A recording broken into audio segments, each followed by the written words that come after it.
Om Jnanatimirandasya Jnananjana Shalakaya Chakshurunmilitam Yena Tasmai Shri Guruve Namaha. Shri Chaitanya Manobishtam Stapitam Yena Bhutale Swayam Rupa Kadamayam Dadati Swaha Padantikam Vandeham Shri Guru Shri Yuta Padakamalam Shri Gurun Vaishnavangscha Shri Rupam Shagrajatam Sahagana Raghunathanvitam Tang Sajivam Sadvetam Savadutam Parijana Sahitam Krishna Chaitanya Devam Shri Radha Krishna Padan Sahagana Dalita Shri Vishakan Vitangscha. He Krishna Karuna Sindhu Dina Bandho Jagatpate Gopesha Gopika Kanta Radha Kanta Namostute Tapta Kanchana Gaurangi Radhe Vrindavanishwari Vrishabhanu Sute Devi Pranamami Hari Priye Vansha Kalpatarubhyascha Kripa Sindhubhya eva cha Patitanam Pavanebhyo Vaishnavebhyo Namo Namaha. Shri Krishna Chaitanya Prabhu Nityananda Shri Advaita Gadadhara Shrivas Adigaura Bhakta Vrinda. Hare Krishna Krishna Krishna Hare Hare Hare Rama Rama Rama Hare Hare. So as Jagannath Prabhu mentioned, you might be wondering why this presentation would have such a title, why we shouldn't skip chapter 1. And I guess an immediate response just hearing this is the devotees are skipping chapter 1. And I recognize this over the last few years.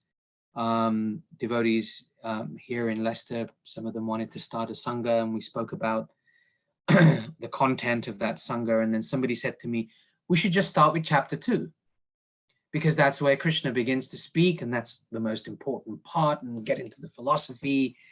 And we don't really need to kind of study chapter 1. We know exactly what's going on in chapter 1. There's the blind king, and then we'll hear a few names that we don't even know of, a few names of the soldiers. And then they blow the conch, and then Arjuna throws a wobbly, and he kind of doesn't want to do his thing, and he wants to leave. And, he pours his heart out to Krishna and gives all his reasons why he shouldn't fight. We know that. We don't need to go back there. But what we really need to do is to churn the philosophy from Krishna, speaking about never was there a time when you did not exist, and nor any of these kings, nor in the future shall any of us cease to be. And then he goes into the Atma Tattva. He gives the truth, the science of the self. And surely that's where we should just go. I was also at a retreat and with some youth, and having a conversation about studying Bhagavad Gita. And there also somebody had mentioned, you don't really need to take chapter 1 seriously. And as I continue to hear this, it started to create a bit of a pain. And I thought, why are devotees saying this? We should relish this chapter. And there are many reasons for which we can relish chapter 1. Well, first of all, it's a chapter in the book, and Krishna doesn't do anything whimsically. Everything Krishna does is precise, it's deliberate. So there has to be significance to chapter 1. And I wonder what he would feel if we said, hey, let's skip chapter 1. I wonder how Vyasadeva would feel, who's the compiler of the Mahabharata. And now he's got everyone's attention in the chapters leading up to the war, and everybody's intrigue. And because Krishna is about to reveal the highest dharma for humanity, and you know, gone to great lengths to describe this chapter. I wonder how he would feel if the devotees were saying, hey, let's just skip chapter 1 because it's just Mahabharata. It's for, you know, less intelligent people. It's just a story. Let's get to the philosophy. So I hope devotees who are gathered here today are not in that category. And if you're not in that category, then maybe you don't need this presentation. But because I've been sharing this recently with different groups of devotees, I thought it would be good to share it with you. And then if you come across devotees that you speak with who might suggest this, then you'll be armed. We can all be armed to reclaim chapter 1. Put chapter 1 back into the book, into the reading schedule, and make it relevant for us. So I'm going to share some reasons. I'll share 3 reasons, but let's just begin with this. Let's begin with the title, Observing the Armies on the Battlefield of Kurukshetra.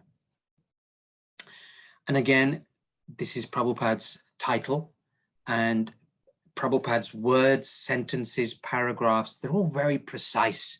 They have very precise and deliberate meaning.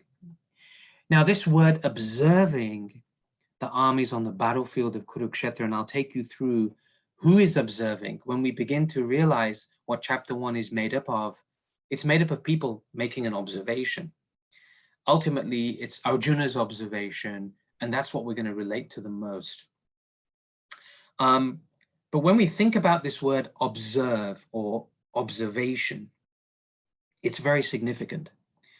Srila Prabhupada, I'm sure if you've read some of his small books, little lectures that have been transcribed into small books, Science of Self-Realization, Quest for Enlightenment, all the little books that we give out on the street, you'll find regularly Prabhupada saying that human life means knowing where we have come from, knowing where we are, and knowing where we're going. And he usually kind of says this is almost a definition for human life. But if you think about these phrases, knowing where I've come from, knowing where I am, and knowing where I'm going, the word observe is the word that really captures those 3 states of being. Where am I from? Where am I doing? Where am I at? Where am I going? And any intelligent human being needs to know that where I'm going is going to be dependent on where I am, and where I am is a result of where I've just come from. So in our own lives, for us to make progress in spiritual life, we've got to know where we are. So therefore, I've got to observe. Another word that's used today through meditation practices is being mindful. Being mindful of where I am, who I am, what my thoughts and feelings are, and only then can I go to where I want to go. Or in other words, a good present ensures a good future. So I need to know, what is my presence? Where am I at? What am I doing? What are my strengths? What are my weaknesses? And then I put together a plan of where I can go and where I can move to. So in our reading of Prabhupada's writings and teachings, we can also be observant, or in other words, there's a need for us to be more observant. We can just read. We'll read the verses, read the purport, move on to the next verse and purport, move on to the next verse and purport. But one thing I personally went through an exercise and continue to do that because it created so much value for me, is just to slow down my reading and think about each word that Prabhupada uses. And as I started doing that with the Gita, and as I started doing that with chapter 1, I felt, oh my goodness, there is so much that is missed. Even, and I'll show you, even with verse 1, we'll take a word and we could stay on that word for a very long time because it just offers so much. So observation also in our own practice of study and reading means slowing down that entire experience so that we begin to understand each word, each sentence, each verse progressively, to the point that we can imbibe it, to the point that we can actually begin to realize it. And when I hear this quote by Srila Prabhupada, that even if a person understands one word of Bhagavad Gita, his life is perfect.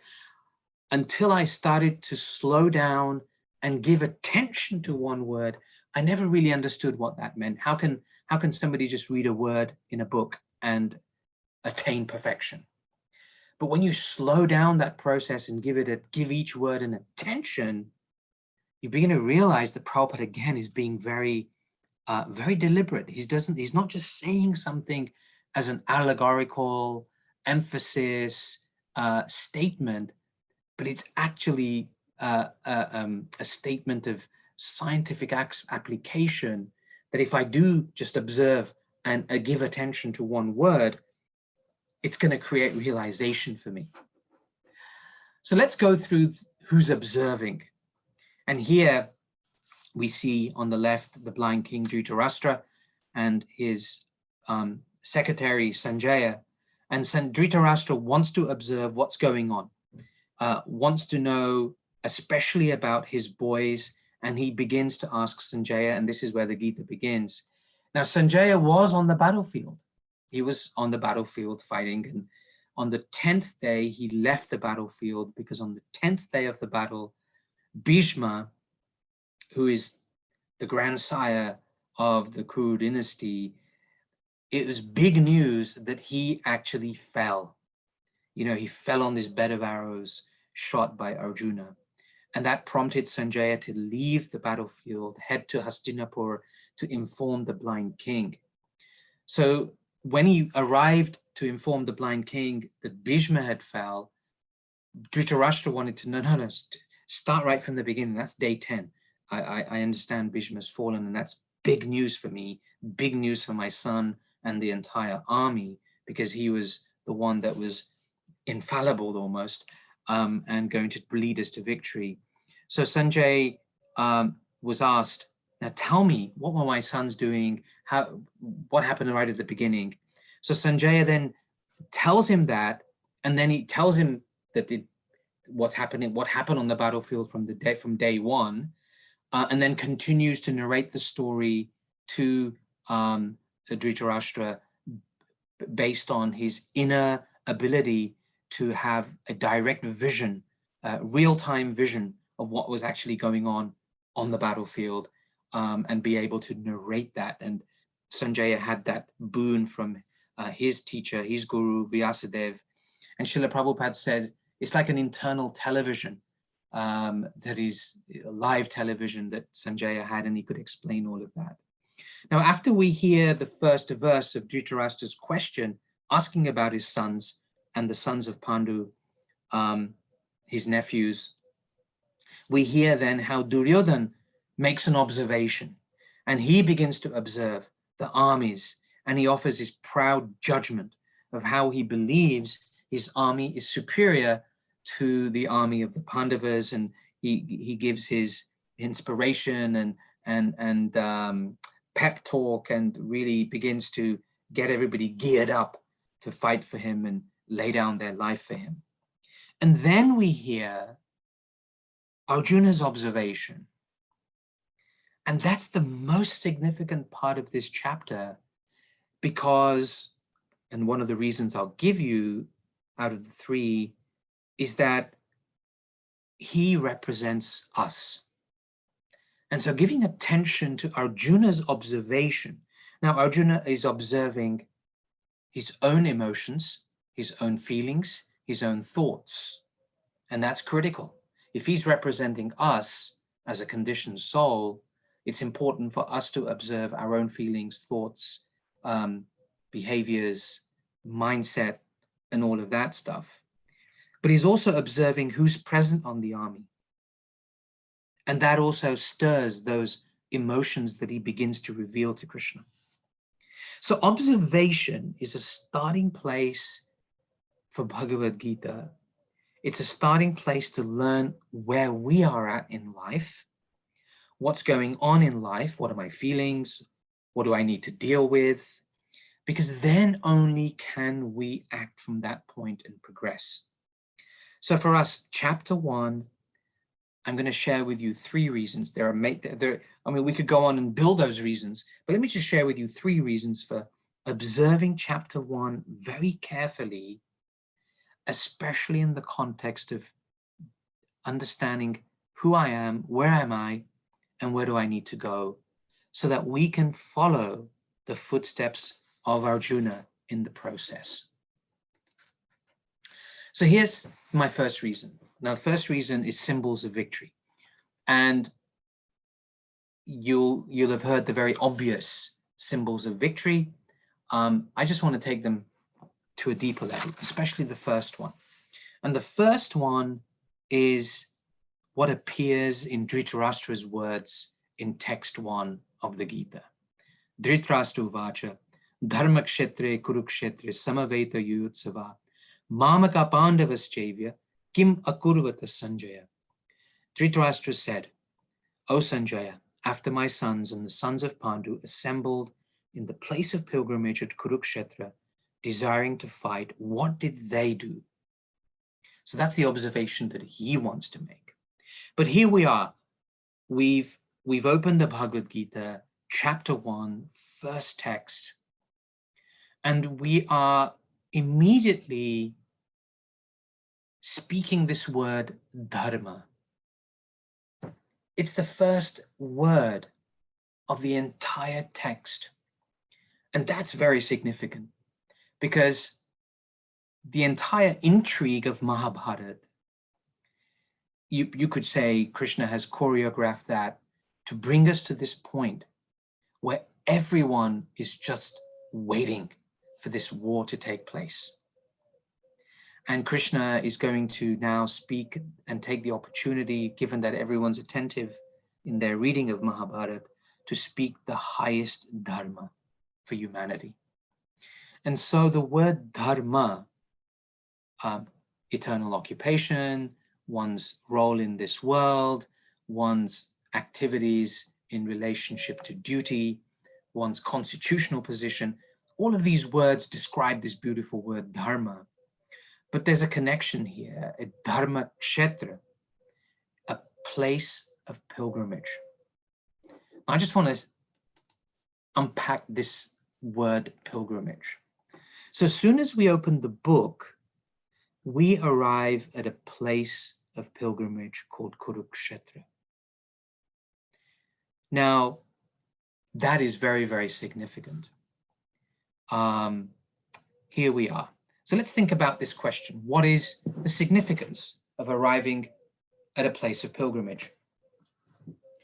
Feel free to unmute and kind of share any insights that you may have on what is the significance of this. It's a holy place. It's revered. It has a spiritual energy or spiritual potency. Very nice. Yeah, all lovely words. Spiritual significance, spiritual potency. So let's unpack that a little then. So what might, let's say then, all of that spiritual potency, spiritual significance is a place related to Krishna, and that's why we go to pilgrimage. But let's unpack that and ask the question, why go there? What is the value and significance of that spiritual potency? What happens when you come in touch with that spiritual potency?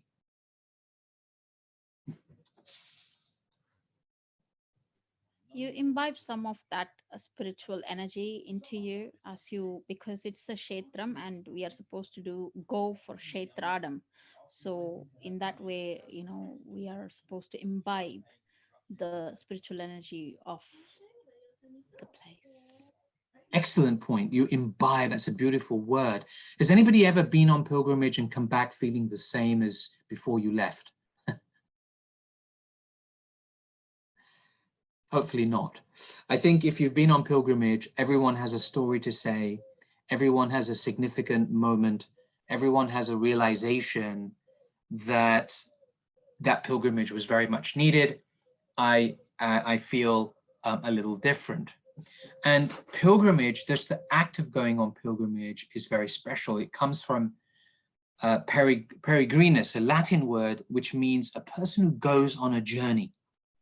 And that is a physical journey of traveling, having the mindset, preparing for that journey. I mean, if you think about a pilgrimage that you've gone on in relation to Krishna consciousness, you plan it, the things you pack have to be very precise and specific. You're planning where you're going to go, you're planning your stay, you're planning each day that you're going to be there and the sites you're going to visit. You're planning the association of who you're going to go with to hear and revere and have revealed the significance of all of those places. And in Sanskrit also, the word yatra means a journey, which means pilgrimage. So there's a correlation here to the idea of going on a journey.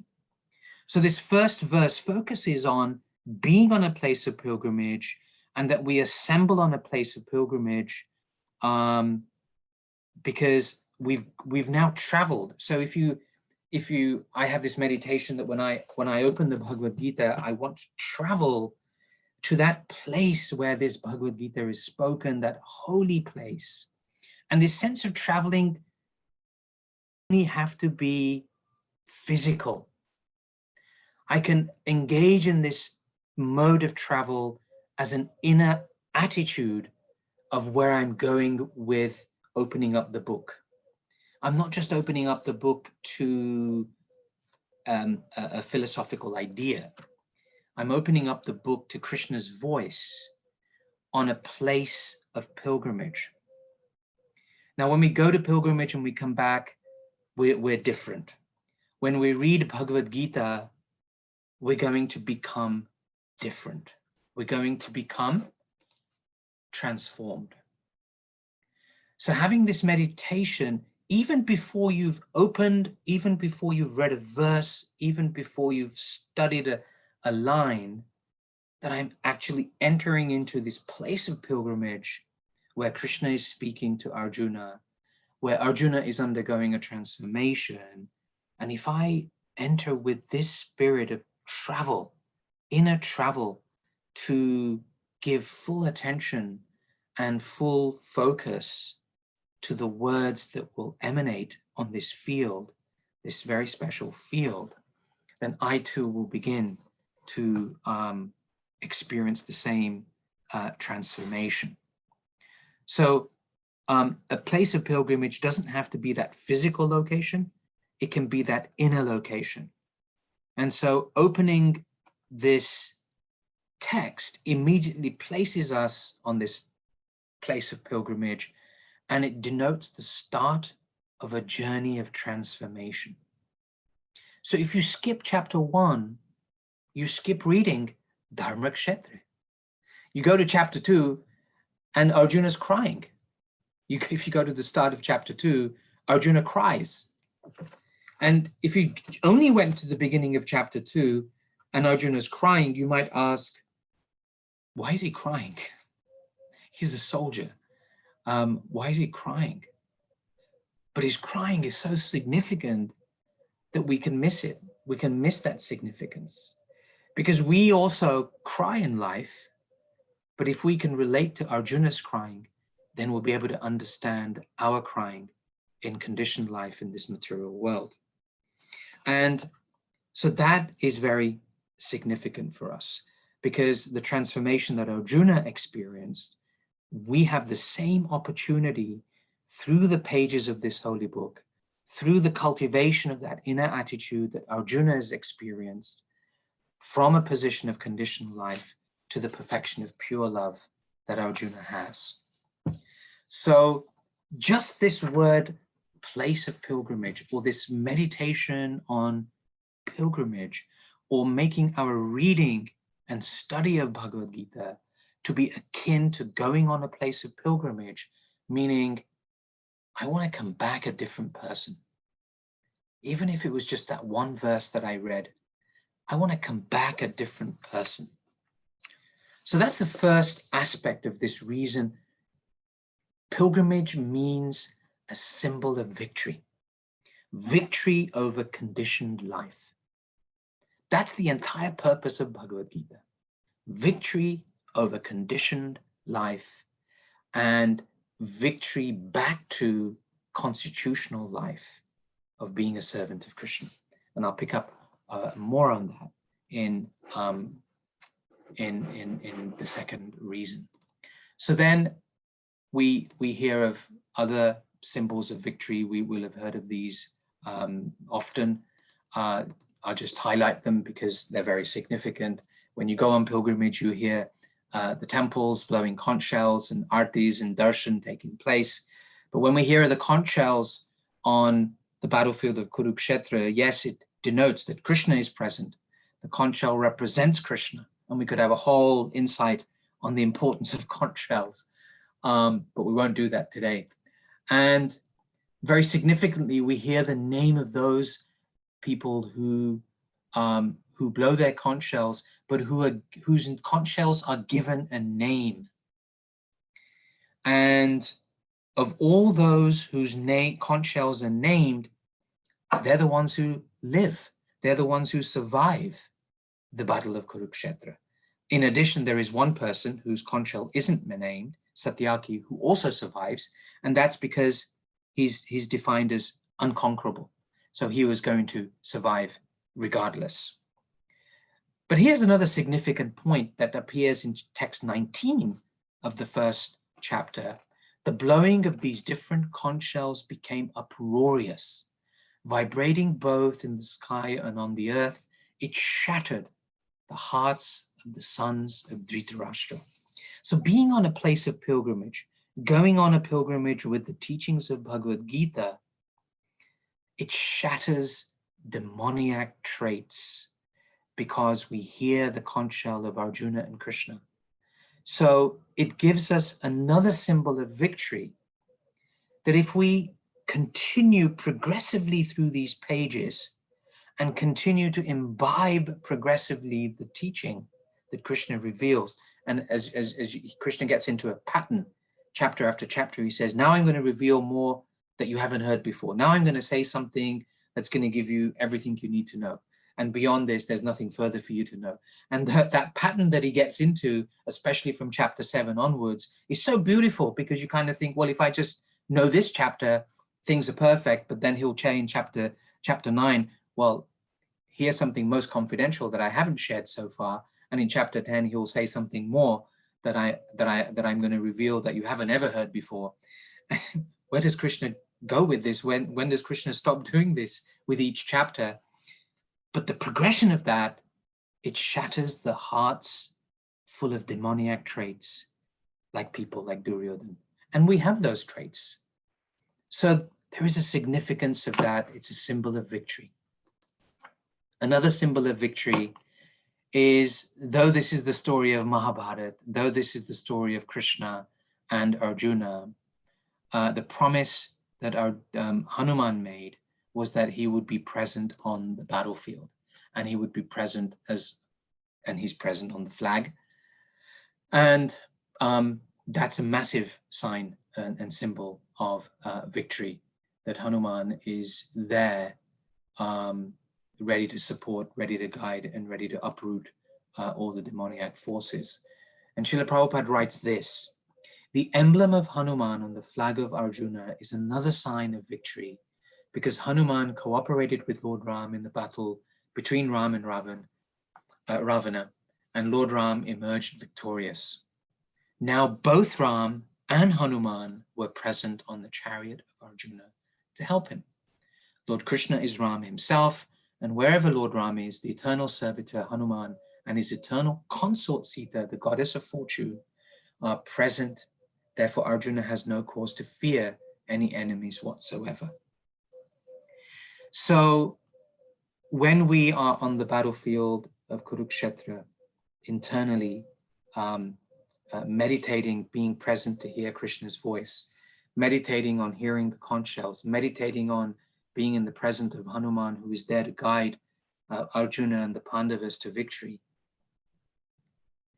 Imagine this strength that we are bringing into our own heart. We haven't even heard any philosophy yet. but we're just preparing our heart to hear the philosophy so that it begins to have immediate impact. By imbibing and internalizing these symbols of victory, we create the right field in our heart to be able to sow and grow the instructions of Krishna that we will begin to hear from chapter 2. Let's go to reason 2. And the second reason here is that Arjuna represents us. Now, this is very, very significant. Prabhupada writes many times that Arjuna's conditioned state of not wanting to fight, giving up his duty, being uncertain, it's all a state of conditioned life. He's given up the idea of why he's arrived on the battlefield, and now he's just wallowing in the compassion, misplaced compassion of his relatives. So Krishna is asked by Arjuna to take his chariot in the middle so he can see who has gathered. And here's what Krishna does.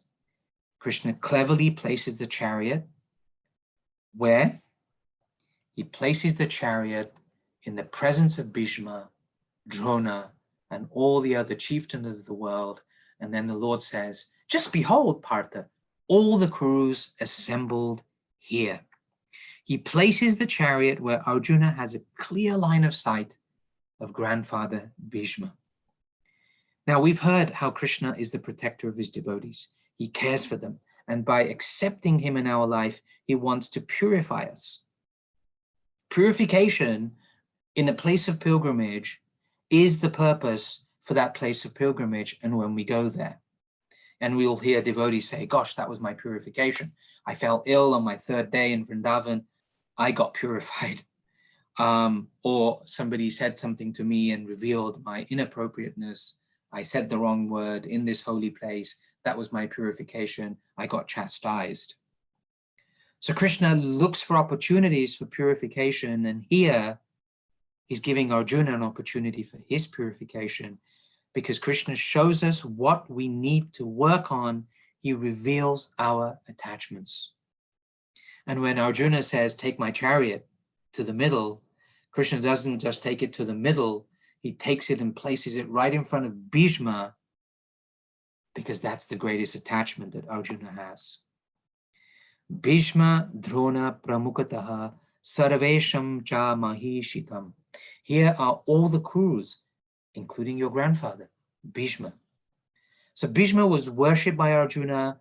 Bhishma raised them and trained them. And now Bhishma has chosen to be not on Arjuna's side, on Duryodhana's side. And Arjuna has to contend with him in battle. And that's just too much for him. And it becomes too much for him as Arjuna begins to see, observe, who's here? Let me see who's here. Bhishma's here. I owe everything to him. He's my shelter. Drona's here. I owe everything to him. He's my teacher. I wouldn't even be on this battlefield if it wasn't for Drona, who taught me how to be on this battlefield, who taught me to be the soldier that I am. And then while he was standing there, he was just seeing a wide range of relatives, and Arjuna began to feel something. And when the son of Kunti, Arjuna, saw all these different grades of friends and relatives, he became overwhelmed with compassion and spoke thus.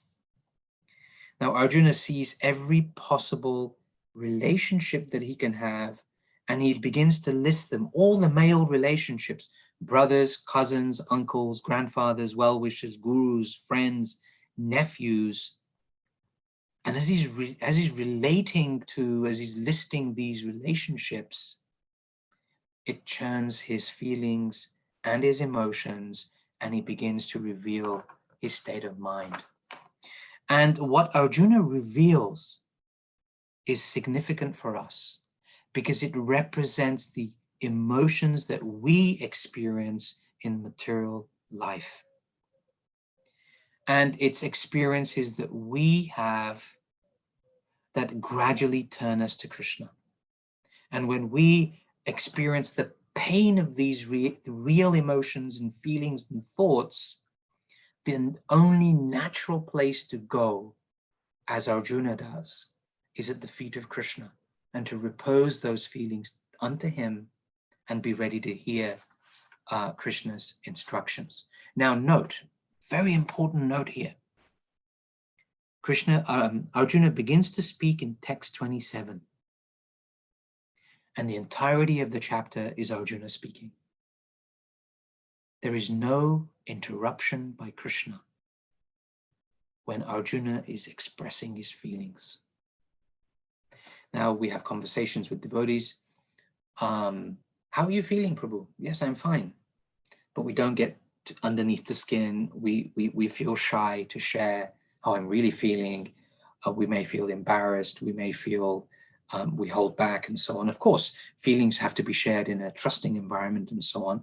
And if we find that trusting environment, as Arjuna has, he just lets it all out. Now, if there's anybody who could feel embarrassment, try being in Arjuna's shoes. The whole world's watching him. The entire battlefield eyes are on him. He's the most revered. He's the most celebrated. He's the most qualified. He's the best. And he's feeling these emotions, and he's just expressing them. And some of the things he says, we could take each line and study that. But my limbs, that I feel the limbs of my body quivering and my mouth drying up. Now, this experience of mouth drying up, if anybody's given class, and you give a class for the first time, and then you notice people in the audience that are your seniors, your mouth dries up and you lose the train of thought, and you kind of, what am I doing here? Why am I giving this talk? Why am I speaking? Everybody's staring at me. I have no idea what comes next. I've lost the train of, I'm not saying what I had planned to say. We begin to lose that composure and that confidence. And that was happening to Arjuna. You know, millions and millions of soldiers staring at him. Everybody's seen that the chariot's gone into the middle, and there's a conversation going on now, and that Arjuna has put down the Gandiva, he has put down his arrows, and he's begun to reveal these thoughts. My whole body is trembling. My hair is standing on end. My bow Gandiva is slipping. My skin is burning. I'm unable to stand here any longer. I'm forgetting myself. My mind is reeling. I only see misfortune. I do not see how any good can come. Nor do I the kingdom. I don't even care about the kingdom. I don't care about the happiness. How about the people that are here that are going to die? So Arjuna is deeply expressing what he's feeling here, and he doesn't want to gain any of this because he feels love. He feels affection for his family and the relationships that he has. Now, this is very, very real, and we can relate to these emotions because we will experience times in our life where, hey, I don't really want to do this. I don't want to do this job. I don't want to do this service. This is painful. Where do I go with this? This situation really brings out the worst in me. How do I mold myself out of this?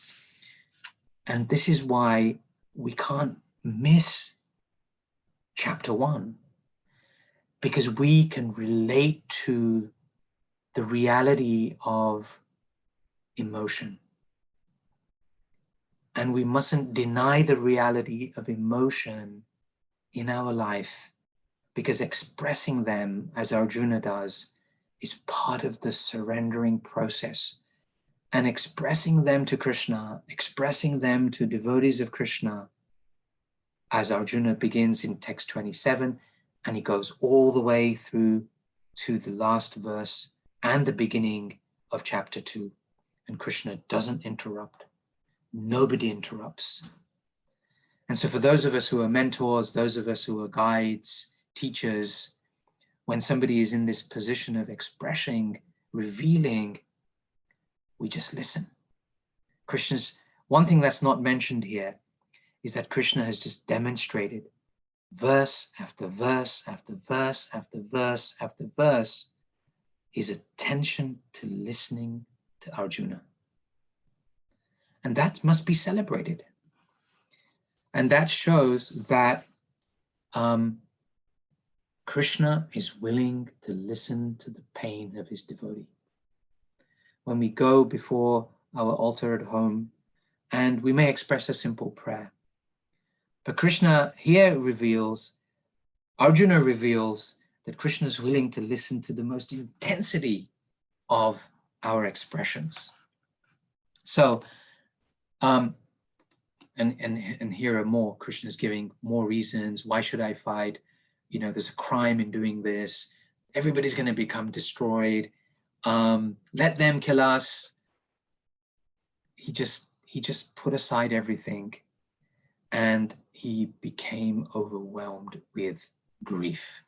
So when we take this verse, Arjuna, having thus spoken on the battlefield, cast aside his bow and arrows and sat down on the chariot, his mind overwhelmed with grief. And this is the last verse of chapter 1. After giving so many reasons why he shouldn't fight, he just sits down in grief. And when we move to chapter 2, as I mentioned earlier, Arjuna is crying. He reveals his pain, his deep emotion of being challenged. He's expressed his confinement of not wanting to fight, not wanting to do his duty, as his heart is feeling something else. Now, this is the intense pain of dilemma. This is the pain of material life. And, for me, when I read this chapter and I read these emotions, I'm reminded of Arjuna's challenge, but I'm reminded of the challenge of every conditioned soul. And this is why Arjuna actually represents us. But what does it lead to? After crying tears, Krishna does step in. And Krishna steps in a very harsh way. Krishna says, Arjuna, get up. Why are you expressing this weakness? And then Arjuna continues his lamentation, his grief. He says, I'm confused. All of the arguments that he's just given leads to nothing but confusion. And then he admits, Krishna, I am weak. I am confused. And then he says to Krishna, now you tell me what I should do. Shishyasteham shadimam tvam prapanam. I surrender as your disciple. Now you instruct me. Now let's remember where we are. Dharmakshetra, a place of pilgrimage, a place dedicated to Krishna, a place where we've heard transcendental conch shells, a place where Krishna has revealed Arjuna's attachment of Bhishma Dev. And when on pilgrimage, our only hope is to connect with Krishna. So at the end of this chapter and the beginning of chapter 2, we see that Arjuna, in this conditioned state of helplessness, is just offering his obeisances, is offering his very self to Krishna. And at that request, Krishna speaks Bhagavad Gita. And then when we get into chapter 2, that's perfectly fine, get into chapter 2. But getting into chapter 2 without chapter 1, we miss something very significant. And that is the mood in which Arjuna gradually comes to offer himself to the feet of Krishna, having expressed these deep emotions of conditioned life. And then what happens? He hears the entirety of the Bhagavad Gita. And in chapter 18, Arjuna speaks again. Arjuna speaks at different times in the Gita, but he's asking questions. But in as much as Arjuna has expressed how he's feeling in chapter 1, he then expresses in chapter 18 how he feels. My dear Krishna, O infallible one, my illusion is now gone. I have regained my memory by your mercy. I am now firm and free from doubt and am prepared to act according to your instruction. Now this is called transformation.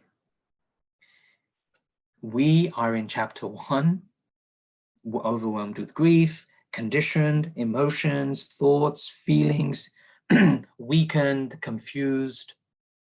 We read Bhagavad Gita. My illusion is now gone. I'm regained in my memory. I'm firm and free from doubt, and I'm prepared to act according to your instructions. We go from the conditioned state to the constitutional state, and Arjuna has demonstrated that for us. He's demonstrated this transformation for us. And Srila Prabhupada writes in this 1873 purport, he writes, the constitutional position of a living entity represented by Arjuna is that he has to act according to the order of the Supreme Lord. He is meant for self-discipline.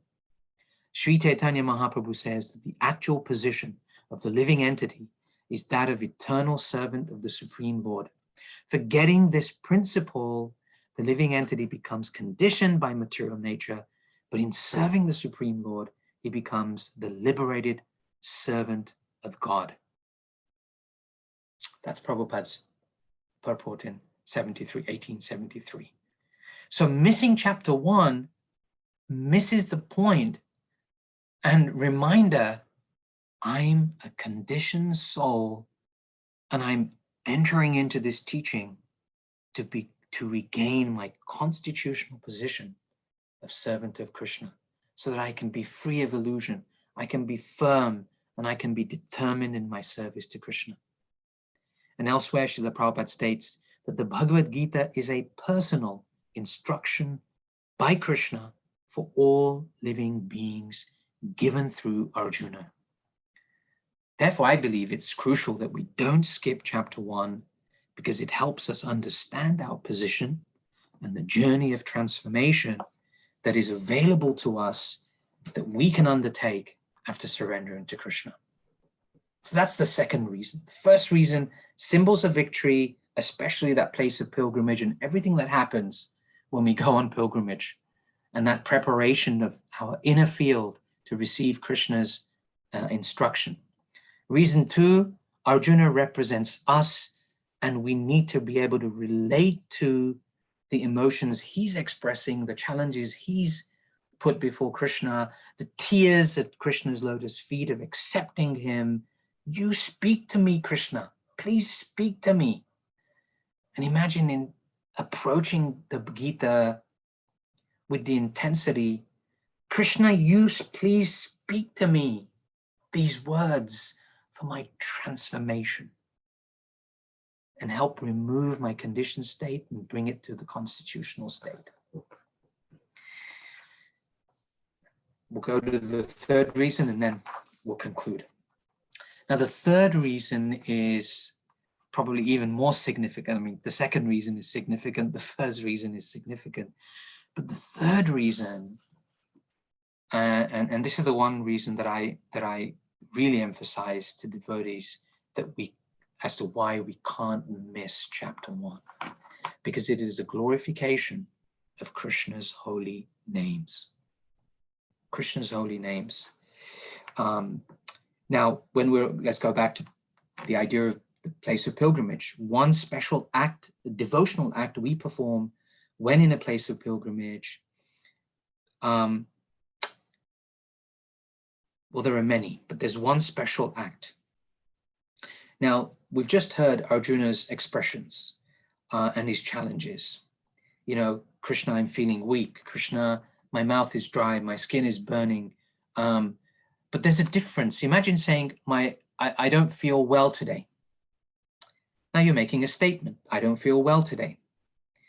But if you say, oh Krishna, I don't feel well today, what happens to that statement?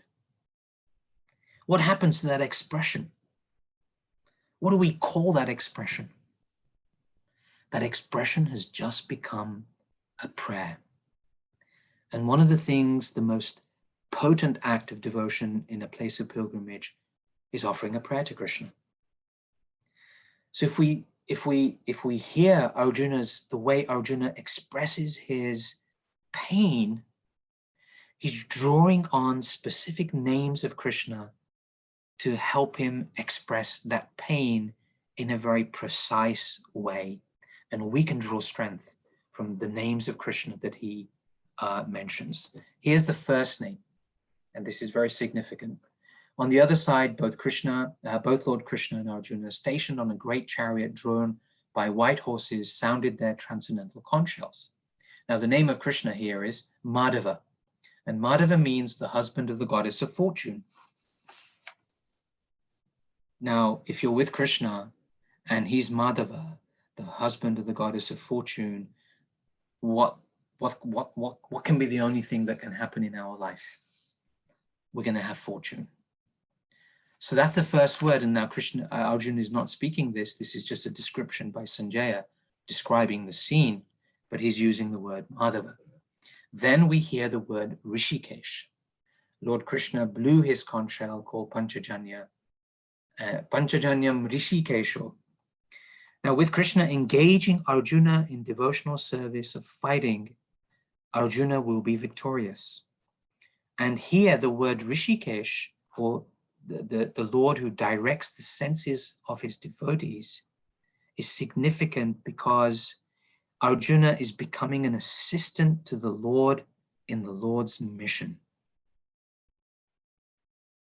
So now Rishikesh is a very potent name of the Lord for devotees in the conditioned state. We're always battling with our senses, but calling out to the Lord, "Oh Rishikesh, Rishikesh, oh, please allow my senses to be an assistant to you in this service that I struggle with, this pain that I'm in. My sense is driving me crazy.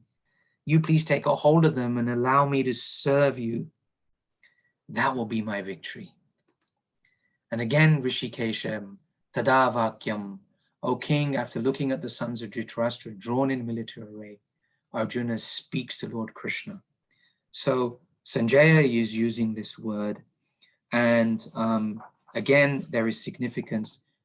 Rishikesh, the Lord of everyone's senses. And Prabhupada writes about this in the purport to this verse, that Krishna was personally present to give Arjuna direction. Thus, all good counsel was available to Arjuna in the matter of executing the battle. In such auspicious conditions arranged by the Lord for the eternal devotee, lay the sign of assured victory.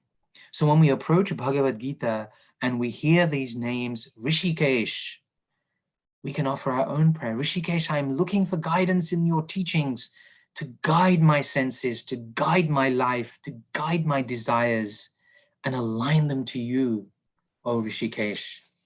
So we can begin to pray like Arjuna prays in these verses of expressing his pain. And then Arjuna's first use of the name for Krishna, Achyuta, O infallible one, please draw my chariot between the two armies. Now the Lord is infallible, which means he never makes a mistake. It also means he's never unfailing. The Lord never fails in his affection for his devotees.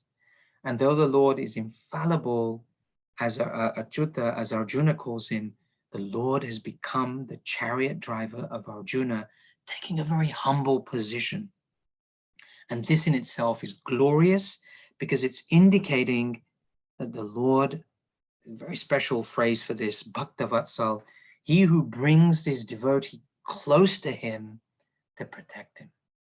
Now, how much closer can we come to the Lord than the instructions given to us in Gita?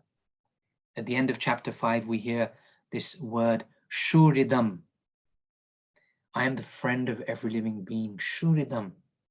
Now, Shuridam means heart, and Shuridam means I am one who is intensely connected with another. Friend. Krishna uses the word friend.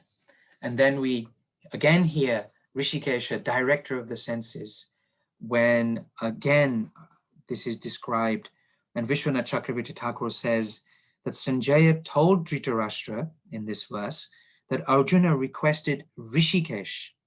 Very significant. Oh Rishikesh, you control my senses. So as Arjuna is expressing all of his feelings, He's adding the word Rishikesh because he's appealing to the Lord indirectly and directly. Indirectly, he's expressing his own feelings. Sorry, directly he's expressing his own feelings. Indirectly, by saying, Rishikesh, here's how I feel, he's saying, you please take a hold of these senses. Now, how many times in a devotee's life do we need to call out to Krishna because of our senses? But calling out like Krishna, calling out like Arjuna here, it becomes very, very significant for us. And the word Krishna is used, and the acharyas say in this use of the word Krishna, it means he who removes his devotees' faults. And if you read what Krishna is saying here, my dear Krishna, seeing my friends and relatives present before me in such fighting spirit, I feel the limbs of my body quivering and my mouth drying up. So he's entered an impurity. Arjuna is acknowledging this impurity that's overtaken his heart, and it's evidenced by this quivering of the limbs, his mouth drying up, and he's addressing the Lord as Krishna. And this is where the acharyas say, please remove these faults in me. I'm a soldier. My body shouldn't be quivering, my mouth shouldn't be drying up, but it is. But you please remove this. So the acharyas explain this beautiful direct and indirect petition of Arjuna to Krishna. So we get the theme here. How can we skip chapter 1 when these verses allow us to enter into how we can express to Krishna in these beautiful array of Krishna's names that has such significant meaning in our life? Rishikesham, Krishna, remove my faults. And then we'll hear Keshava, who is the killer of demons, the killer of the demon Keshi. How many times do we feel that the demons in my heart arise and I just want them killed? They get in my way. They doesn't allow my devotion, and they're causing me misfortune. So Krishna, please, as Keshi, kill my demons. And again, the word Krishna is used, the bestower of bliss upon those who take shelter of him. And again, hear what Arjuna is saying. My dear Krishna, nor can I, my dear Krishna, desire any subsequent victory, kingdom, or happiness. Indirectly, Krishna, you are the bestower of bliss. Why should I aspire for this material victory, kingdom, and happiness in which you want to engage me when it's coming from you anyway? So this beautiful indirect, direct petitioning is just fuel for us of how we can learn to express ourselves to Krishna. And they go on, and I'm worried about the time that we may not have left, but I'll just skip through these names. There are 9 names of Krishna in chapter 1, used 16 times. Rishikesham 3 times, Krishna a couple of times, Madhava 2 times. We hear this in this verse, Govinda, Kim no Rajena Govinda. Again, Govinda, the giver of pleasure, and Arjuna is talking about happiness. What's the point of this happiness when you are Govinda, the giver of all pleasure? What's the point of all of this? And we hear in other explanations by Vishwanath Chakravarti Thakur and other acharyas how they glorify these beautiful names of Krishna with great significance. One of my favorites is this use of the word Madhusudana, which means the killer of the demon Madhu. Again, I've got these demons in me, all this attachment and so on, all these relatives and love and affection for them. But you, Madhusudana, can kill the demons. Now, in the Brahma Vaivata Purana, Lord Shiva explains this word Madhusudana, this name. He says, if one remembers Madhusudana amid great difficulties, those difficulties turn into opulences. So Arjuna's addressing the Lord as Madhusudana indicates that the Lord will bring good fortune to Arjuna in this difficult situation. So imagine in our prayers, we bring this word. I've never used the word Madhusudana before in my prayer. You know, we use Krishna, Madhava, Gokulananda, Radhananda, Nishwara. These are beautiful names of our worshipable deities. But imagine adding meaning to each word and each expression by pulling the right name of Krishna into that expression of our pain. How much more Krishna is becoming attentive that we're using each of these beautiful names of his to make our petition. The word Janardhan, name Janardhan, is used a few times. He's the maintainer of living entities. And this is interesting. Oh, maintainer of living entities, I'm not prepared to fight with them in exchange for the three worlds, let alone the earth. What pleasure will we derive? Again, Janardhan is the maintainer, and you're asking me to kill. But you're the maintainer of everyone.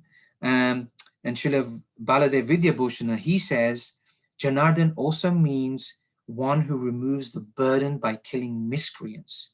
So indirectly, Arjuna here is saying, if that's your Janardhan, so why don't you kill them? You could easily kill them all. Why do you want me to do this? And in chapter 11, of course, we hear Krishna does reveal, I have killed everyone, but you have to become the instrument for this. And that's a massive revelation in our life, our devotional life. We are instruments to Janardhan's work in this world of putting things right and establishing principles of religion and so on.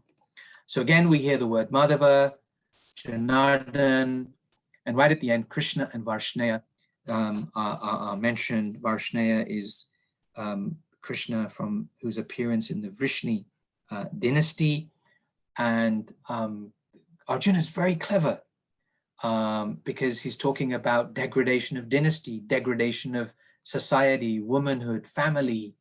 Yet you are Vrishni. You've appeared in a dynasty of the Vrishnis, and now you want me to destroy another dynasty? There's deeper connection there. Again, Janardhan. So to summarize the third reason, here are the beautiful names of Krishna that we hear. 9 names of Krishna spoken 15 times. Madhava twice, Rishikesh 3 times, Krishna 3 times, Janardhan 3 times, each having very, very deep, significant meaning to each of Arjuna's expressions. So reason 1 why we shouldn't skip chapter 1 is because it has the symbols of victory, beginning with stepping onto internally in our heart the place of pilgrimage, and having all the other symbols that we heard of for our victory over conditioned life. The second reason, Arjuna represents us, and when we approach Krishna in our conditioned state, it's perfectly okay to reveal our challenges, our pains, our emotions as part of our surrender unto him, even crying as part of that surrender, because that leads to the transformation based on the rest of the Gita. And the third and final reason, not final as in today's presentation, I'm sure there are other reasons. Chapter 1 is full of these beautiful 9 names of Krishna. And we can learn these names as they relate to different circumstances of our life experience. And we can begin to use these names in our prayer, use these names in our expression, use these names in calling out to Krishna. So unless we've understood how Arjuna represents us, unless we've really mastered each of these 9 names of Krishna, we cannot skip chapter 1 of Bhagavad Gita. Thank you, Prabhu. I hadn't reflected on those names particularly. That was quite a revelation. And I was wondering if you could share a little bit about how you've made use of those terms, those different references to Krishna, and how we might also do the same. Yeah, I mean, those names are, each of those names are very beautiful. And one perspective in reading Arjuna's verses is that you can begin to then read each of those verses as a prayer to Krishna. You know, my dear Arjuna, I don't want to, my dear Krishna, my dear Madhava, and so on. For me, the most significant use of these names begins with the name of Madhava, because we worship Radha Madhava here and in Leicester. And when we had our first Gita Jayanti after Radha Madhava arrived to Leicester, I had this realization that, wait a minute, this is Madhava. He's the first name in chapter 1. He's the speaker of the Gita. Our Madhava is the speaker of this book. So kind of really just entering into the realization that our worshipable Lord, Radha Madhava, Lord Madhava, is speaking this Bhagavad Gita in a very personal way to us. So that name Madhava has become significant for us. And, you know, let us open the book and see what Madhava has to reveal to us today. What are his teachings for us today? So that makes it it's not separated, it's personal, it's aligned and connected for us. Another way for me is just to, especially Rishikesh and Madhusudana, those two kind of come up because the meanings of those verses, the meanings of those two names come up very often in life. You know, Madhusudana, because difficulties come up often. And how can I, like Bhaktivinoda Thakur also prays to the Lord, I pray that my difficulties become the source of my pleasure in devotional life. So the name Madhusudana as one whose difficulties become opulences, I mean, we go through difficult periods in life, calling out that name, as well as intensely calling out the Maha Mantra. It makes a deeper connection for us. And Rishikesh, we go through the wildness of the senses, so crying out that name helps. Thank you. I wondered if there were any other questions from others. If you were so inclined, you can unmute and ask. Otherwise, I can ask on your behalf. Okay, there's one here. Hold on. Aishwarya is sharing, big takeaway is the resonance of the constitutional position and definitely using the names representing different types of pain that we may be going through. Yeah, no, that's... the names represent the remover of those pains. Sure, sorry, yeah. Indirectly, the pain is embedded in the name.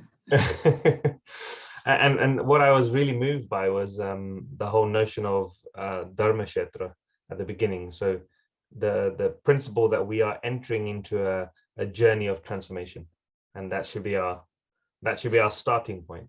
Yeah. And if we enter every episode of our reading, every episode of our study, seeking out that transformation, then you'll find it. Or you can enter that episode of reading just as something I've just got to get done. And that's all you'll get. You'll just get it done. And, you know, the transformation may take a while. But if it's intentional, Krishna, please speak to me. I need you to speak to me. I need to hear your guidance here. Then Krishna speaks, and you know, something very intentional takes place. So, ye yatha mam prapadyante, as we surrender, Krishna rewards accordingly. So with whatever level of intensity we approach Krishna, that he reciprocates with that, so that we get the understanding. Oh, thank you. We have a couple more minutes. If anybody has any thoughts or a question, be brave and you can ask directly. Dara, please. You should be able to unmute. Yeah. Hare Krishna. It's not really a question, but just a comment to say, Thank you very much for that, in the sense that I think it now gives us a, like when you read the Gita, like you said, I think some of us read chapter 1 to be able to get to chapter 2, or we skip chapter 1 to get onto it. But it now provides like this really nice like mood setter, especially with those, you know, this idea that it's a pilgrimage, it's a journey. Every time you read the Gita, it's to like transform or to have a deeper understanding. And again, like you said, with the names of God, to provide, like, each time you're reading them, they then become a prayer. And I think it really nicely then sets the mood for how you want to approach and read the rest of the Gita. So thank you for sharing all of that. No worries. I really like the way you use the phrase mood setter. I think that's definitely chapter 1. It sets the mood for us. It reminds us where we're at and where we need to go. And, you know, it gives us the confidence that Krishna can relate to our grief, our challenge, our fallibility in this world, because Arjuna displayed all of that. So it should give us the confidence, because sometimes people feel, well, I'm just too fallen to approach Krishna. Really? Well, have a go at chapter 1 and see if you can match what Arjuna's expressing. So it gives us that confidence, it gives us that hope that actually the Lord is just so attentive to our expression of challenge, grief, dilemma, pain, emotion, that we can only end up becoming transformed by hearing him. So yeah, mood set is a great phrase for chapter 1. Okay. Well, I think we are about time. I wanted to take this opportunity to express our gratitude to Pradyumna Prabhu. He's traveled a long distance to be with us here today, virtually. Pilgrimage. Yeah, you've been on a journey. Absolutely. And take it. Yeah, and we hope and pray that you can come here in person when the time is right. And equally for taking us on this journey. I think it's important. The Gita for me represents something that, you know, devotees have read, and then they're like, oh, but I want to read other books which are more, you know, revealing more detail about Krishna consciousness. But coming back to Gita actually grounds us to such a degree that it gives us this mood setter, as Dara put it. Can I just add this? Please. Just on that point, Jagannath, and when I speak to devotees and in terms of their study, they read Srimad Bhagavatam, Chaitanya Charitamrita, they may read other books. I always try to encourage devotees every day have some connection with the Gita, along with other readings that you're doing. Just have some connection with it. Because the more we are staying connected to the Gita, the more we understand its content and its philosophy, the more we'll understand all the other reading that we're doing. It really is the foundation, and you know, the more we understand that foundation and keep going deeper with that foundation, the more we can build on top of it the understanding of Krishna in Srimad Bhagavatam, and all the teachings of Srimad Bhagavatam and stories become more clear for us, because we continue to embed daily some connection of hearing Krishna's voice. Yeah, no, that's powerful. It's something that we can apply very easily, and the Gita is very accessible to us. And I think what you're saying is that we have to keep Krishna's words, you know, connected to our daily lives, so that we can attach so many other things that we may be reading and studying, but having that constant source of reconnecting with Krishna in the words of in the words of the Gita that he expresses and shares. And if you can find time to read an entire chapter, just the verses, every day. So here, one thing I follow is that from the 1st of January, my diary is marked out in my phone. I dedicate 20 days for each chapter, and it finishes just before Christmas Day, so I take Christmas off. 18 times 20 is 360. Yeah.